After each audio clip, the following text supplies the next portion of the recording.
रेती संबंधित माहिती विचारली असता तिरोडा तहसीलदारांनी पत्रकारालाच दिलं उलट उत्तर।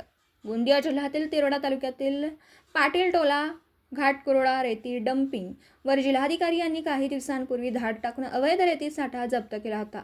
तो जप्त केलेला अवैध वाळू साठामधील 5 ब्रास रेती घरकुल लाभार्थ्यांना द्यावी यासाठी प्रहार जनशक्ती पक्षाचे जिल्हाध्यक्ष महेंद्र भांडारकर यांनी निवेदन खनिज कर्म जिल्हाधिकारी यांना दिलं होतं। यावर या जप्त करण्यात आलेले रेती संबंधित 5 ब्रास घरकुल लाभार्थ्यांना देण्यात येत आहे। याचीच माहितीकरिता आमचे प्रतिनिधी यांनी तिरोड्याचे तहसीलदार ठाकरे यांना मोबाईलवरून विचारणा केली असता, तुम्हाला माहिती नाही का? मला विचारता तुम्ही स्थानिक असून सुद्धा माहिती नाही का? असं उलट वाक्यात उत्तर दिलं। माझ्या कार्यालयात या मी माहिती देतो असं उलट-सुलट उत्तर दिलं।